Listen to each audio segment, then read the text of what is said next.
So how many of you as a child or maybe even as an adult, I think I was an adult before it actually occurred to me, how really amazing feat of engineering it is to stand next to a skyscraper building. Have anybody ever really just looked at one and thought, how does that stay up there like that? We don't really have any in Mobile, but I know you've been to some places that do. That's how my mind works sometimes. I'm thinking about how many feet those things are in the air and how they don't fall. Well, it's because builders use foundation anchors. Most of you probably know this. They're called piles. And they're driven in the ground until they embed into solid rock. And it helps distribute the force from the weight of the building. So all of the pressure that's coming down is distributed down into the ground. Well, the thing that really amazes me, even understanding that, is just how deep some of the foundations have to be for how tall some of the buildings are. So some of our buildings in America, or around the world for that matter, are so tall that the foundation anchors have to be 25 stories down into the ground. Now, that's an average of 10 foot, just for a story, depending on how the architect does that. But think about that for me. That's 250 feet in the ground to hold up that structure. Now, the interesting thing about these tight buildings is that no one, or maybe rarely, if ever, stands at the bottom of a skyscraper and looks down and says, wow, look at those amazing piles that are sunk 25 stories in the ground. Because we don't see that part. We stand there and we gaze up at the part that is visible above the surface. But the reality is we're admiring only a portion of what helps that building stand. Now, being a good leader, which is what we're talking about, is very, very similar to the stability of a structure like that. The most important part of being a good leader is not the visible part. The most important part is the foundation. And when we think about leaders, we tend to see the visible things. We see their gifts, we see their talents, we see their charisma, their swagger, their poise, their confidence, their achievements, all of these different things. But none of those things are part of the foundation. And none of those things really contribute to the health or the overall impact of that leader. They are part of being a leader, but the real foundation of a true spirit-empowered leader are those things that are under the surface. We're going to call that the inner life. And today, as I wrap up this series, I've really been looking for this one because I want to drill down, so to speak, on what I think is the most important part of everything I've said in the last month. John Bishop says, who wrote Dangerous Church, if you've read that book, he says, you are called first to know him, then to go for him. First to know, then to go. So I mentioned that briefly last week, but this is the idea that leading others well, influencing others for Jesus, being a Christian, living in this missional life does not begin with the things people see. Those things are the outflow of the things people don't see, which is the transformation of my inner life. 2 Corinthians chapter 3, verse number 18, Paul said, and we all with an unveiled face, beholding the glory of the Lord, are being transformed. We're being transformed into the same image from one degree of glory to another. For this comes from the Spirit, from the Lord who is the Spirit. Paul is basically saying in these verses that our walk with God of transformation, it's not a straight climb up, and neither is it a flat plateau, but it's like that of stair steps, of plateaus, of stages, of levels as we are transformed in the inner man, and then we start living out the outflow of our inner transformation, and then God does another work inside of us, and it is probably not perfectly stair-stepped. It's probably more of an arc or a curve, but the idea is that the only way what flows out of us is really healthy is if it's flowing from an inner work that's below the surface, a foundational work that is deeper than what anyone is going to see other than the Spirit of the Lord. So we're being transformed from one image of glory What is an image of glory or degree of glory? It's a reflection of God himself. So as our inner person is being changed, transformed to be more reflective of God, and we live that out, we grow to another degree and another degree. And so this is the process of knowing first and going then, or doing second. Now, the reason I start each message, if you've been here or if you've been able to catch them on YouTube or our website, each message I've talked about a posture of Spirit-empowered leadership, then a principle, and then a practice. So in each message, including today, the part we began with is the posture of leadership. So the reason for that is because this is the foundation of leadership. Principles of leadership and practices of leadership are secondary to the posture or the foundation. And if you're here today and you haven't heard the rest of this, we're using the term leadership not in the sense of modern leadership theory or in business acumen. We're talking about influencing someone for the person of Christ. So our influence is far more than on our job or in our position. So the foundation is the most important. So I know what some of you are probably thinking. You're saying, well, Pastor, I know some leaders that are pretty influential that really don't have much of an inner life. Well, that's true for a season.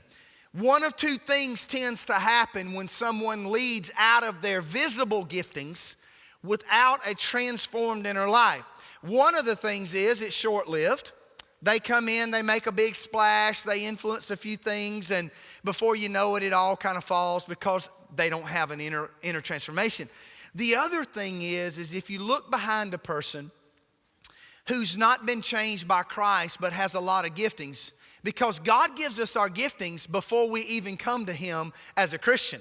He puts those in the DNA of who we are, in our conception, and probably even before that in being conceived in his mind. And so when we come to him, we have those giftings even if we're not transformed inwardly.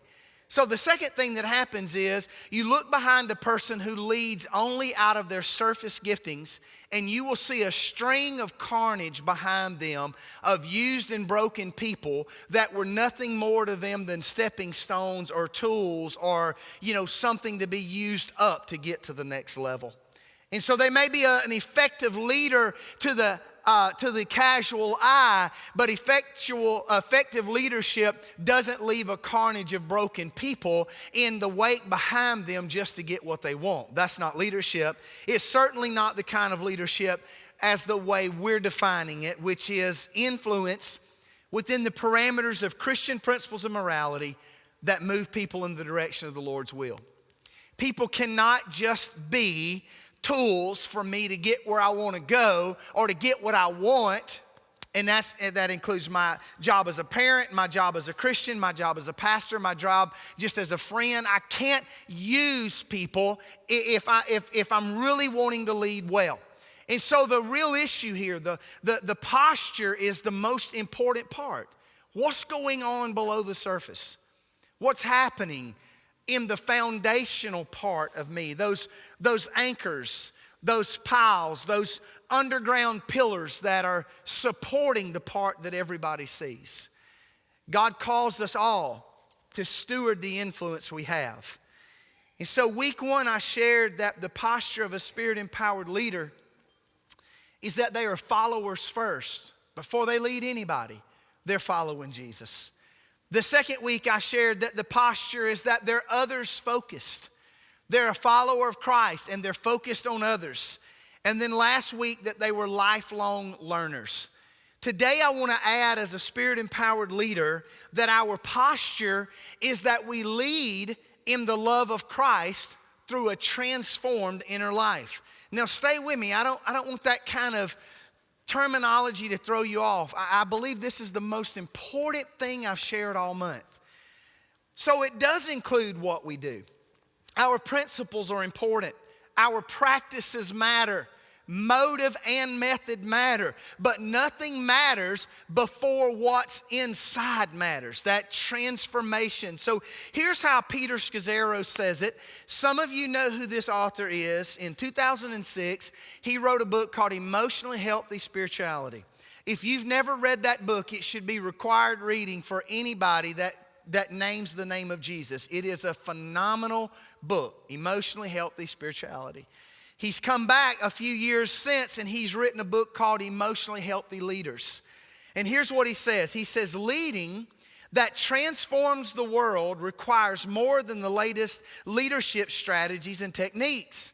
Lasting change requires men and women committed to leading from a deep and a transformed inner life.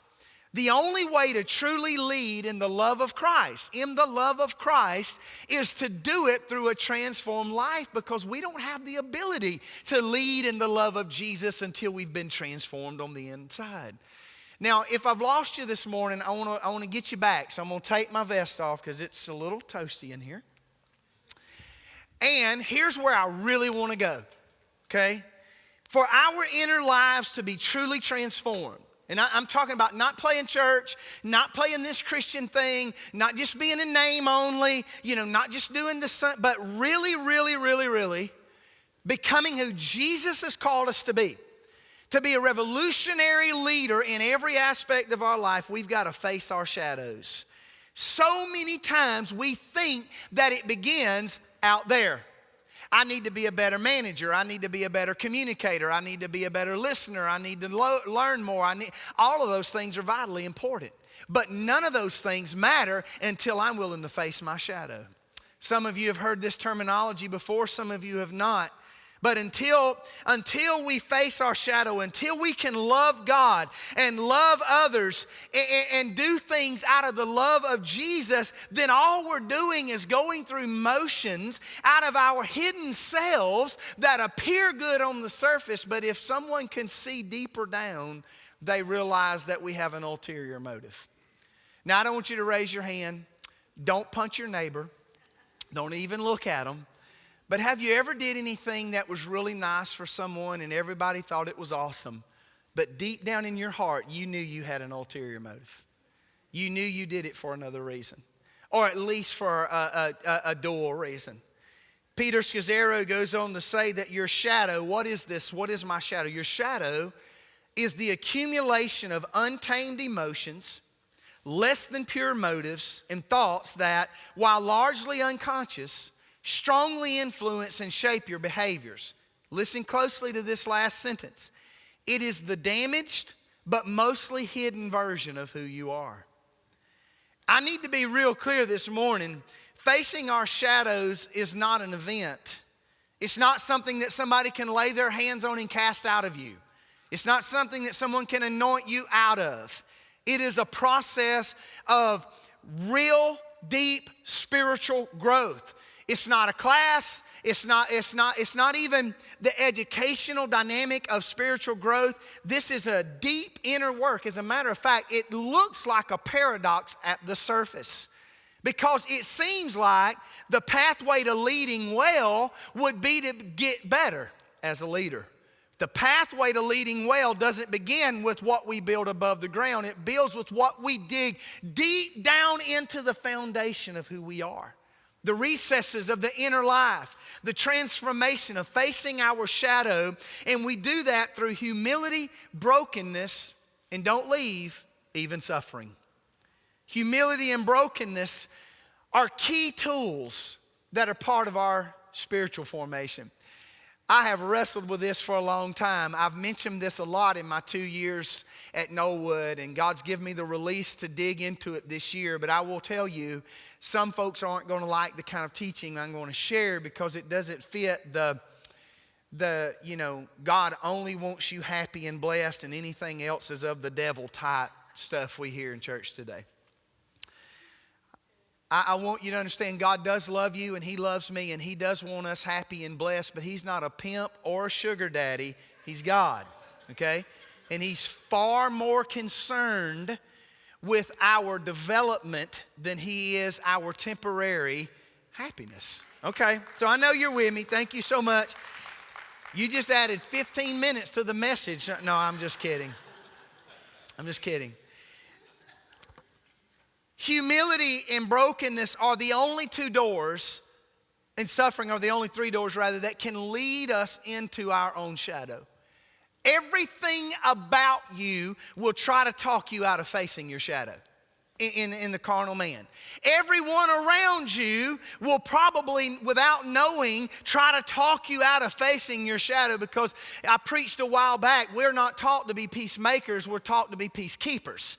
Just keep this false peace. And facing your shadow means you've got to be willing to go into that dark place of yourself, the dark part of yourself, not to retreat to the darkness and end up in the darkness forever, but there's a pathway to a work in the inner life that we cannot get there taking the bypasses. We can't get there taking the bridges. We just got to go deep. So I love the fact that it is a realization of how helpless we really are to achieve any inner wholeness. Our brokenness is what brings us to a place where all of our abilities, all of that surface stuff, that's even from God, all of the gifts, all of our talents, all of that God gave us as tools, it leaves us helpless when it comes to having inner wholeness, unless we are willing to be completely broken. Brokenness is the awareness that unless God does a work in my heart, it will not be done. And it's not only that God has to do it, it's that I have to be willing to let Him do it. And not only do I have to be willing to let Him do it, I have to pursue that He does it, because He will stand at the door and knock. But He will not kick the door down and force His way into the deep recesses of my inner life. Now again, I'm talking about something far more than punching the God clock or the church clock on my weekly calendar. It's brokenness. It's a realization of my fallen humanity. Until the day that I am willing to fully embrace my condition, I can never be transformed, because the only way to step into the place of inner transformation is the complete reality of my helplessness before God. I love the way Ernest Becker put it. He said, we are all just a Homo sapiens standard vintage. There's absolutely nothing different about anybody in this room or any person that's ever drew a breath in this world when it comes to standing raw and undone into the presence of God. We're standard vintage. We're all fallen creatures. And if we can't accept that, then we lean on these crutches and these props of all the stuff that's above the ground, instead of letting all that be an outflow of what is really taking place in the deep place of my life. Some of you have read The Desert Fathers. I'm not sure if you're familiar with that, but it's kind of it was an order of people that moved out into the desert to pursue God and build community. And anyway, I won't go into the history of all of it, but one of the stories from the Desert Fathers kind of captures the necessity of getting to this place. It says that a 4th century monk named John the Short, don't laugh, I would be Joe the Bald and short. 4th century monk named John the Short was teaching when a fellow monk who was jealous of John for having the ability to teach came up and said, John, your cup is full of poison. Talking about him as a person. And John answered this way. He said, yes, it is. But you said that when you could only see the outside. I wonder what you would say if you really saw the inside. John didn't run from the reality of his inner self. He didn't even try to explain it to this other person. He admitted totally that the only way that he would ever be any good to God at all was if he was honest about his human condition, and that everything that came from that was from the presence of God Himself. It's our acknowledgement, not our denial of our shadow, that we need for God to work grace in our life that transforms us. Real spiritual maturity is not the denial of our struggles. It is the acknowledgement of them, so that as we face our shadows and we embrace our brokenness, we do so not with any desire to bring a facade or impress anybody else, but we stand there like John the Short in the raw openness of, yes, without the hope of Jesus and the work of God, there's no transformation in my life at all. This is the pathway into the redemptive work that we call grace. Grace does not transform people that don't get to the place where they realize where they are before the Lord. Grace may bless your life. Grace may help you help others, but you'll never be transformed until you're raw and undone before the presence of God. But once you are, grace begins the transformational process. And it's brokenness that unlocks our heart. And it is the only thing that can transform us is grace. It's grace. There's a gentleman named Dr. Allender and a pastor named Dr. Longman. They wrote a book called The Cry of the Soul. The Cry of the Soul is a journey about how we are to embrace this veil or this wall or this season of our inner life to be transformed by the power of grace. And they said that grace requires us to let go of our God of self-sufficiency. We are helpless recipients of kindness. This is bringing us into the presence of God where we understand that we are raw and undone and that the only path forward is not anything that I can do in and of myself. It's none of that stuff above the surface. It is the work of the Spirit through the grace of God that I deserve none at all, but that has been given freely to me to transform me for the person of God. John Wesley understood this. He expressed the work of grace kind of in a threefold work. He believed in prevenient grace that leads us to Jesus even though we're sinners. Justifying grace that gives us an identity as a saved person in the family of God. And then a sanctifying grace that leads us into a walk of holiness in our life as we mature in the Spirit and we grow with a transformation on the inside. From the Wesleyan Book of Discipline, it says, while the grace of God is undivided, it precedes salvation as prevenient grace. It continues in justifying grace, and it's brought to fruition in sanctifying grace. Folks, grace is not simply the way we get to heaven. It's the path of transformation. It is the way the total person, from the moment we admit we're a sinner to the day that we step into the glory of the next world, whatever that process of sanctification is between where we are here and where we'll be there, is all because of the grace of God. It is only because of the grace of God. And if grace is the only way that my inner man can be transformed, then it's the only way my neighbor can be transformed. It's the only way people across the other side of the political party can be transformed. It's the only way that people of other religions and faiths, my friends and my enemies and out whatever these categories we have, they won't be transformed through my shaming them.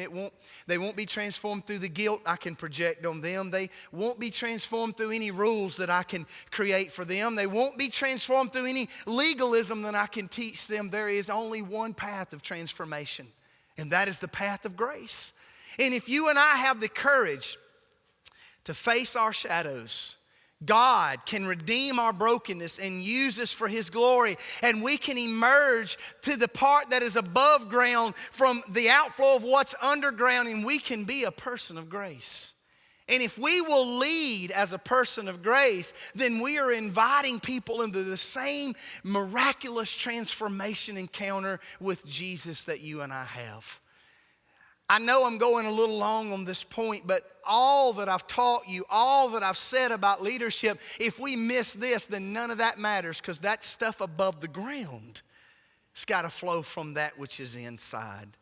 So the principle of a Spirit-empowered leader this week, the first week was viewing leadership as a calling. The second week was conviction. Last week was leading with character.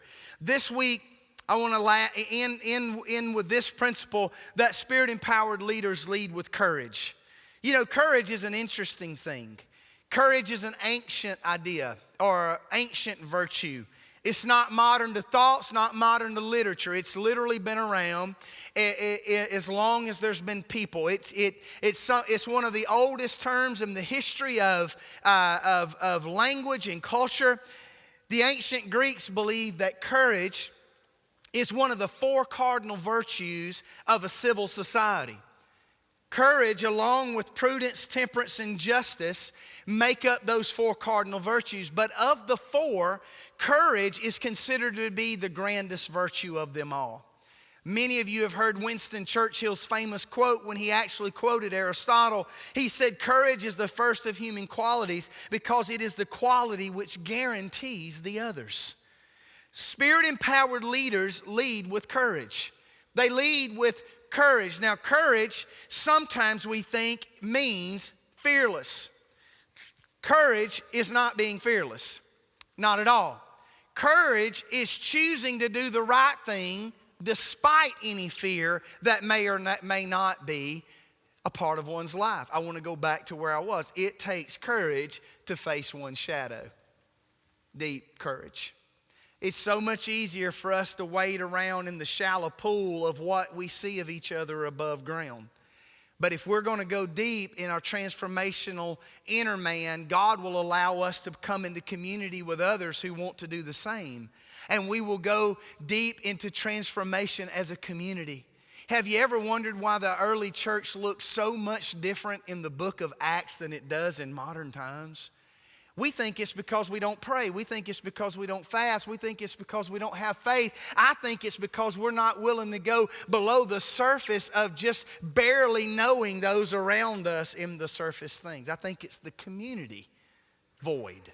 It's that deep inner transformation of community. It takes courage to not only go there, it takes courage to allow somebody to come in there with you. Isn't it scary to let somebody really know the real you? The real you. Transformation happens when people get to know the real you and love you anyway. That's what real love is.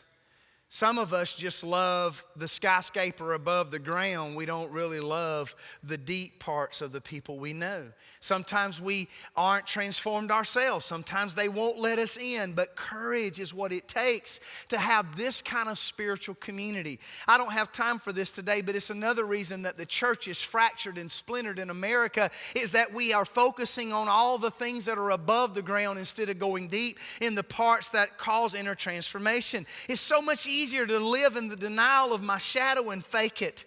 It also takes courage to embrace the responsibility that I have to steward the Christian life that God has given me when He forgave my sins. No, when He called me by the Spirit, when He wooed me by the Spirit before I even knew that He was real, when He called me into this great fellowship of Christian community called the church, He also laid the responsibility on me to bear the image of Himself and steward well the influence I have. And it takes courage to do that well, to give myself, my life to that, and not to just do it with what's above the ground. 1 Corinthians 16 and 13, the Apostle Paul connects courage with faith and love. He says, be on your guard and stand firm in the faith and be courageous and be strong and do everything in love. Spirit-empowered leaders lead with courage because they lead from a faith in Jesus that is not just born out of head knowledge, but out of an inner transformed life. And so the practice today that I'll leave with you of a Spirit-empowered leader. Week 1 was that we practiced delegated authority. Week 2, we practiced compassion. Week 3, we practiced commitment. And today, we practice self-sacrificial service. Spirit-empowered leaders lead through serving. It was a revolutionary idea and movement that has changed the world when Jesus Christ, the King of Kings and the Lord of Lords, said in Matthew 20 and 28, the Son of Man came not to be served, but to serve and to give His life a ransom for many. This was not one of His teachings. This was the core teaching of the revolutionary person of Jesus Christ. He even said to them, it's been said among you, or you've seen those among you, or it's in your culture that those who are in authority are served. He said, I'm here to change all that. He said, I've come to show you that real leadership is not being served, but real leadership is serving one another. And He didn't just teach it.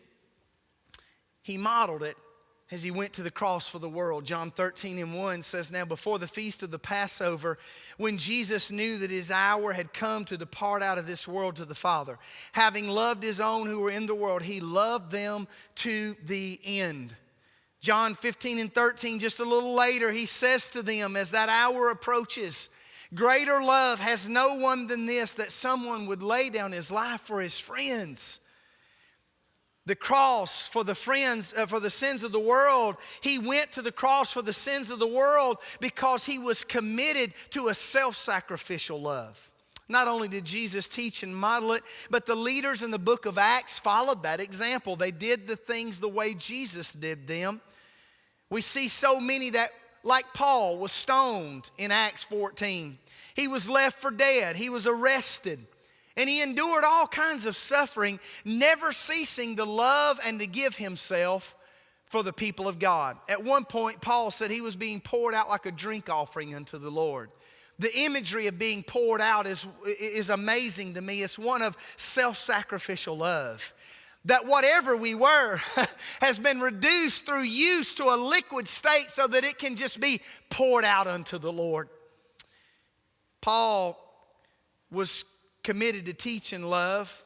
He endured riots, shipwrecks, trials, physical beatings, and so many others did. Peter was taught by God to love all people, not just the Jews, and to stand and love and minister to the flock of God. Not only do we have the examples of the apostles, but we have the teaching of the New Testament epistles.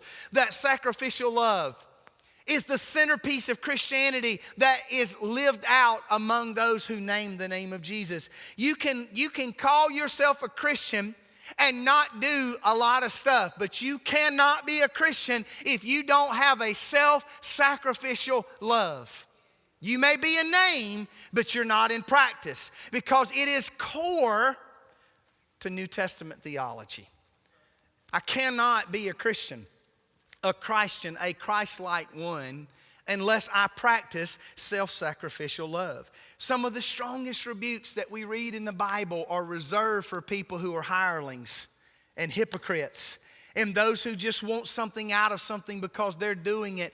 But the reward that we see that is eternal are reserved for those who will lead in the posture of the love of Jesus and lead with a self-sacrificial practice like Jesus himself. I'm almost done, but I got to tell you that sometimes we get off a little too easy when we talk about self-sacrificial love. Because even though it's somewhat self-explanatory, it's so much bigger than it kind of rolls off of our lips sometimes that we kind of don't go deep. But I just got one thing I want to share with you. Love, self-sacrificial love, is such a powerful characteristic of leadership, Christian leadership, because it embodies two things. It embodies holiness and justice. And I don't care what we say, and I don't care how much we give, and I don't care what marches we march and what rallies we rally. If we don't care about holiness and justice, we're not living in self-sacrificial love. What does that mean, Pastor? It means my love seeks to love God and people. I want to help God's work and help people. I can't just love God and I can't just help God. I've got to have both the vertical and the horizontal, because if I don't, then all that I have that is vertical has zero application to anybody alive on this planet today. Didn't Jesus say that it's your love one to another that will cause people to know that you are my disciples? A love unexpressed is not a self-sacrificial love. There's only a sacrifice when something is given from that love. Alexander Hill wrote a great book, and it says, love includes both holiness, which is making God our first priority, and justice, which is taking others' interest into account in all of our decisions. This is the type of love that I'm talking about. A love that is both for and from God, but is also expressed. It's not complete until it's lived out. It doesn't matter what kind of download I'm getting in my heart from my connection with Jesus. Its application is as I apply it to the life of others. Paul taught that Christians are to view themselves as living sacrifices in Romans chapter 12. What is a living sacrifice? It is a living person who sacrifices out of love. He taught that we are to build others up through sacrificial love in Romans 15.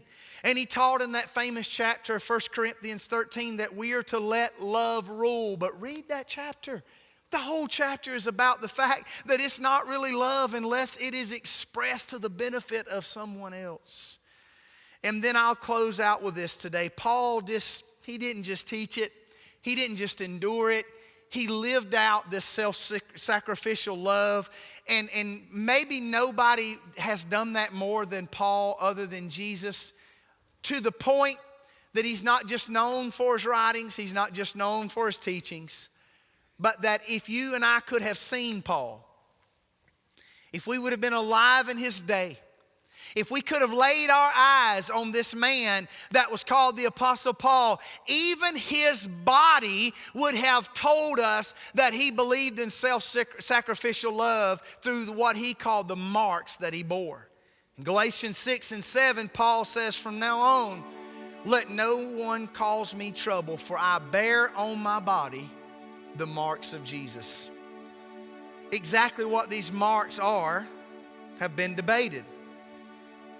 In a commentary on the book of Galatians, Cole determined that the best way to describe, in his opinion, what Paul had on his body, and I don't want you to miss this, is that he had been physically branded for Jesus Christ. He says stoning and flogging, whether by the scourge of the synagogue beadles or the dreaded Roman lash or the rods of Roman lictors, would leave unmistakable scars, reminders of suffering gladly endured for Christ's sake, that marked out their bearer as Christ's servants. Paul believed it, he taught it, and he even owned it in his flesh, that he was there to sacrifice on behalf of the people that need to know Jesus. And guys, I know there's so many things I could share about leading well in a series. I love leadership. I could preach all year about it. This is the last week. So I just wanted to hit some highlights. So in summary, we're called to steward the influence we have for Jesus. So that means we're called to leading in our everyday living. It's using our influence to help move people further in their lives, better in their lives, and closer to Jesus in their lives. And as we leave out of here today, I want to share with you an interesting metaphor that Jesus used to talk about the importance of our influence. Most of you, if not every one of you, have heard this many times. You've probably heard many messages on it. I've preached on it over and over and over, but I've never really viewed it in the context, the way that I'm viewing it now, as it relates to the importance of my influence as a bearer of the marks or the image of Jesus Christ. Matthew 5 and 13. You are the salt of the earth. Now, I don't want to preach a mini sermon in my closing, but let me tell you, that verse does not say he is the salt of the earth. It does not say that they are the salt of the earth. It says to the reader who is reading it personally, through that connection of union between the Redeemer and the redeemed, you are the salt of the earth. We've all heard teaching about salt. It's actually extremely interesting when you dig in. Salt has all kind of valuable uses in our world. As a matter of fact, there's over 14,000 written uses for salt, which is a lot. But the most important, if you condense it down, at least in less modern times, is that without salt, people would die. Without salt, people would die.